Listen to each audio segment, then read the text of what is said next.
So this is the video of the our environment chapter. अभी इस chapter में क्या क्या आने वाला है देखिएगा कि जैसे इन्वायरमेंटल चीज़ें हैं, जैसे क्या क्या आएगा देखते हैं इसके अंदर।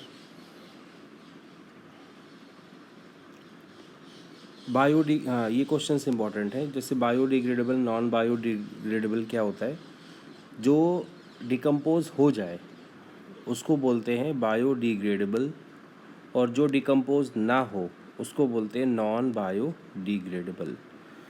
अब इसमें पूछा गया है कि give any two way in which biodegradable substance would effect the environment.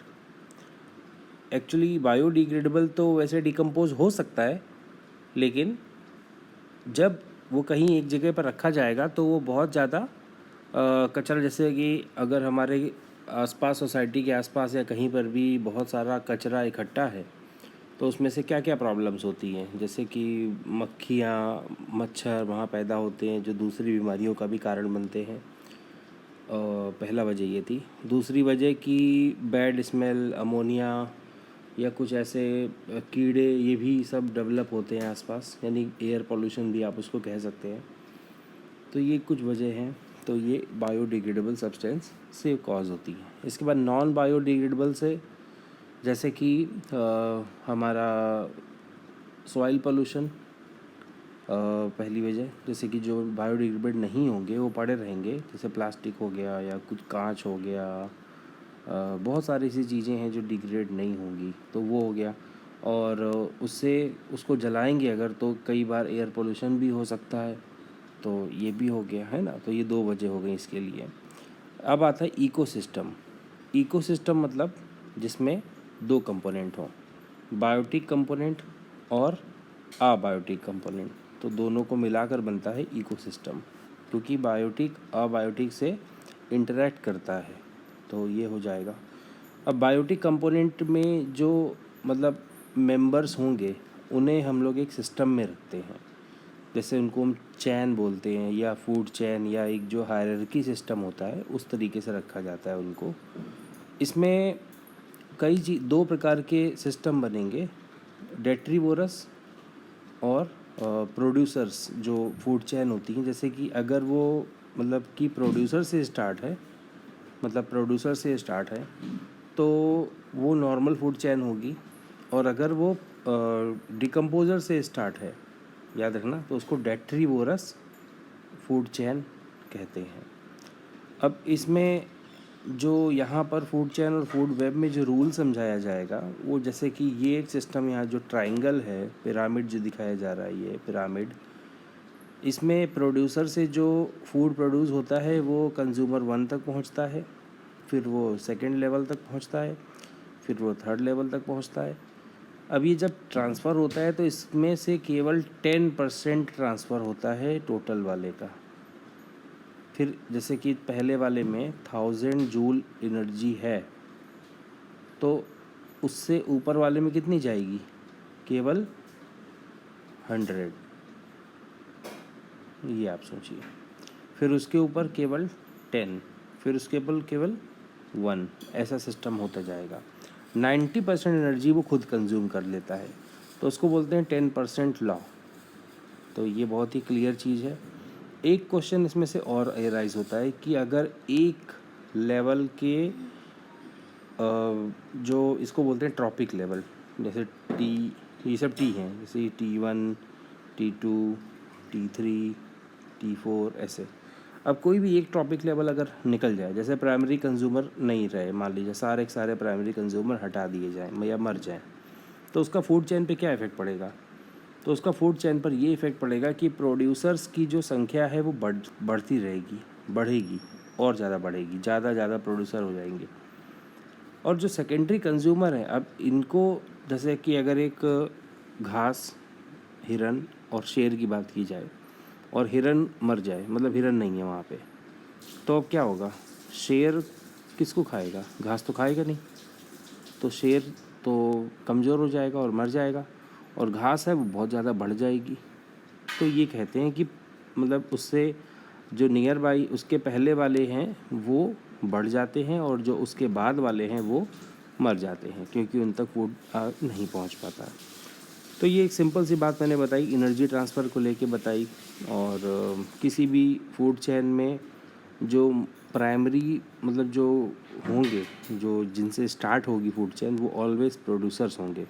चाहे वो कहीं की भी फूड चेन हो, चाहे वो लैंड की हो या वाटर की हो, पॉन्ड की हो, कहीं की भी हो, उसमें वो ग्रीन प्लांट से ही स्टार्ट होगा। जैसे अगर नदियों में है या तालाबों में है तो एल्गी होंगे छोटे छोटे से। आपने लास्ट ईयर 9th में पढ़ा होगा थैलोफाइटा, जो कि थैलस लाइक ऑर्गेनिज्म होते हैं, उनकी बॉडी में ऐसा पाया जाता है, तो वो होंगे। और उन्हें खाते हैं छोटे छोटे लार्वा, और लार्वा को खाती हैं छोटी छोटी मछलियाँ, छोटी मछली को बड़ी मछली, एक सिस्टम पूरा चलता चला जाता है। ये ऐसे ही लैंड का हो गया, ये सब है। अब इसमें एक नेक्स्ट टॉपिक आता है कि फूड वेब। अच्छा, एक और चीज़ है इसमें, अल्टीमेट सोर्स ऑफ एनर्जी पूछा जाएगा ये question. Ultimate source of energy, तो ये आप लोग याद रखना, सन होता है अल्टीमेट सोर्स ऑफ एनर्जी। ये एक बिल्कुल यूनिवर्सल मतलब ट्रूथ है कि ultimate source of energy is a sun. इसके बाद हम जो बोल रहे थे कि फूड चेन और फूड वेब में डिफरेंस आ सकता है, मतलब एक पॉइंट्स भी यहाँ पर हम पढ़ लेते हैं जो लिया है। Since so little energy is available for the next level of consumer, the food chain generally consist only 3 और 4 स्टेप। याद रखिएगा इस बात को कि जो फूड चैन है उसमें ज़्यादा लेवल नहीं हो सकते, 3 लेवल के बाद वो नहीं रखेगी, क्योंकि ऊपर उसके बाद फिर एनर्जी मिलने वाली नहीं है कुछ भी। तो loss of energy at each step is so great that the very little unstable energy remains after the trophic levels.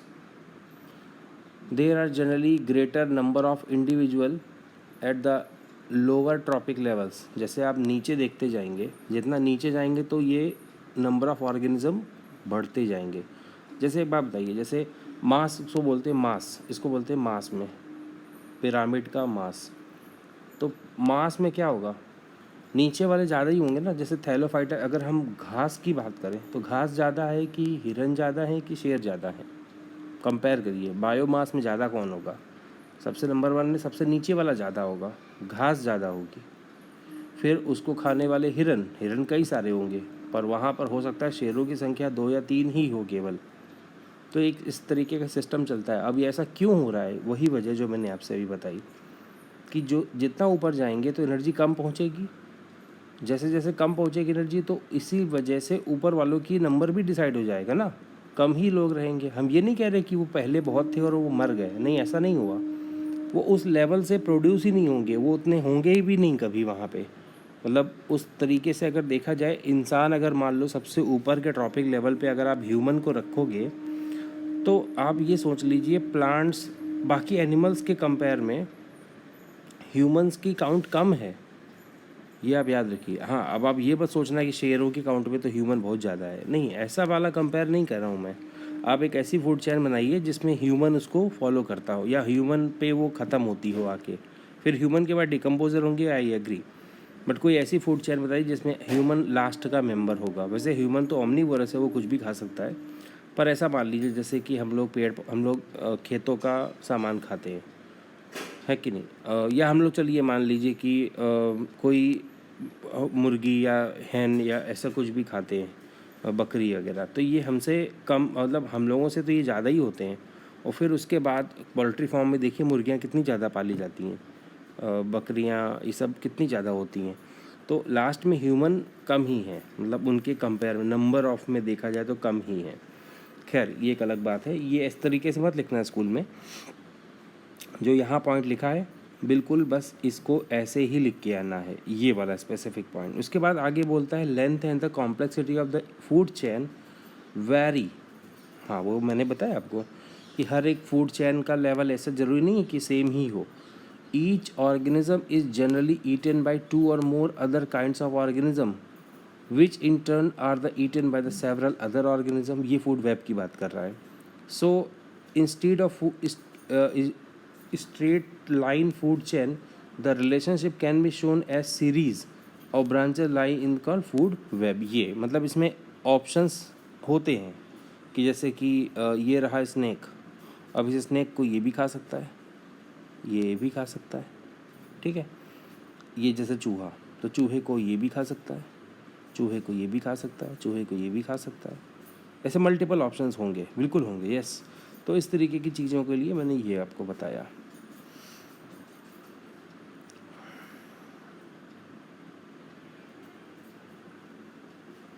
बाकी ये क्वेश्चंस आप लोग पढ़ लेना जो मैंने अभी आपको पढ़ाया था। रोल ऑफ डिकम्पोजर क्या होता है, ट्रॉपिक लेवल क्या होता है, फूड चेन ट्रॉपिक लेवल और डिफरेंट ट्रॉपिक लेवल्स, है कि नहीं। एग्जांपल वो जो मैंने अभी ट्रायंगल वाली बात बताई थी यहाँ पर, प्रोड्यूसर, कंज्यूमर 1, कंज्यूमर 2, इसका आंसर वो होगा।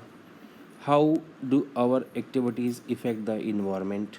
अच्छा, इसमें एक, हाँ, इसमें एक बात आएगी यहाँ पर, बायो मैग्नीफिकेशन आएगा, बायोलॉजिकल मैग्नीफिकेशन।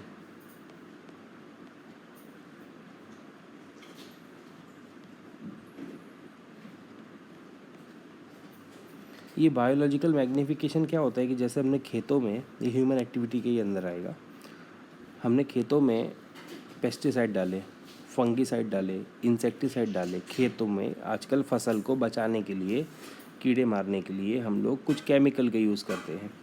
तो केमिकल क्या करते हैं, वो केमिकल कभी भी डिकम्पोज नहीं होते, ये आप याद रखना। कीड़ों को मार देंगे वो, बट वो वापस उसी मिट्टी में ही पड़े रहेंगे जिस मिट्टी में वो डाले गए हैं, यानी पेड़ों के ऊपर डाले गए हैं।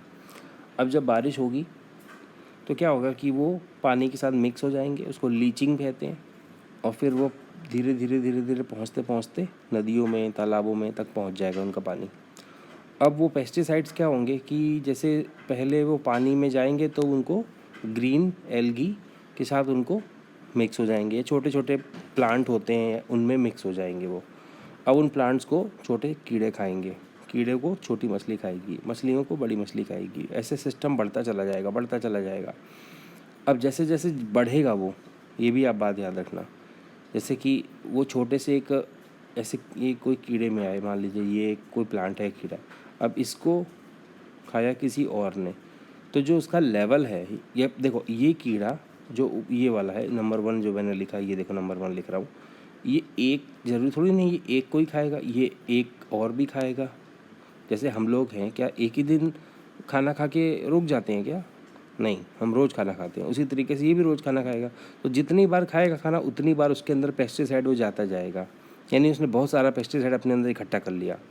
अब ये अपने ऊपर वाले को इसने इसको किसी बड़े ने खा लिया, मान लो इसने खा लिया इसको, अब ये बड़ा वाला इसके जो ऊपर है वो इनके जैसे कई लोगों को खाएगा। ये होता है सिस्टम, याद रखना, ये भी एक फूड चेन में रूल होता है कि नीचे वाले से जो ऊपर वाला मेंबर होता है वो ज़्यादा खाता है, बिल्कुल, ये एक यूनिवर्सल रूल है। तो अब यहाँ जो ऊपर वाले ने नीचे वाले को खाया, तो जितना भी पेस्टिसाइड इसने एक्यूमुलेट किया था, इन जैसे इसने 50 छोटे छोटे चीज़ों खाए, इसने भी 50 को खाया, इसने भी 50 को खाया। अब यानी इनके पास 50 का पेस्टिसाइड है, इनके पास 50 का है, इनके पास भी 50 का है। तो जो अल्टीमेट पहुंचेगा इस वाले के पास, वो 150 लोगों का एक साथ पेस्टिसाइड पहुंच जाएगा, क्योंकि वो सीरीज़ में फॉलो हो रहा है। तो इस तरीके से पहले जो सबसे लास्ट में मेंबर आएगा उसकी बॉडी में सबसे ज़्यादा पेस्टिसाइड पाया जाएगा।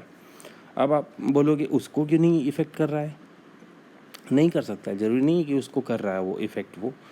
अब वो अल्टीमेट सोर्स जो लास्ट वाला खाता है उसको ज़्यादा करेगा। इसलिए मैग्नीफिकेशन का मतलब क्या होता है, किसी चीज़ को बढ़ा देना। तो हमने पेस्टिसाइड्स के इफ़ेक्ट को क्या कर दिया है, बढ़ा दिया है, और वो लास्ट वालों को सबसे ज़्यादा इफेक्ट करेगा। तो इसका एक सिंपल सी डेफिनेशन है, gradual increase of the effect of pesticide in each trophic level is called biological magnification. I repeat that word, gradually increasing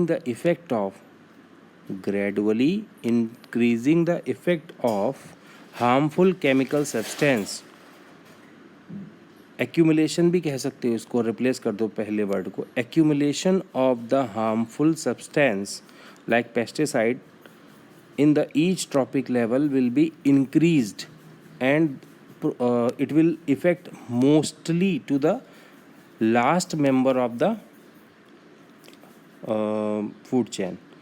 सो ये मैग्नीफाई करके सबसे ज़्यादा लास्ट वाले को इम्पैक्ट डालेगा।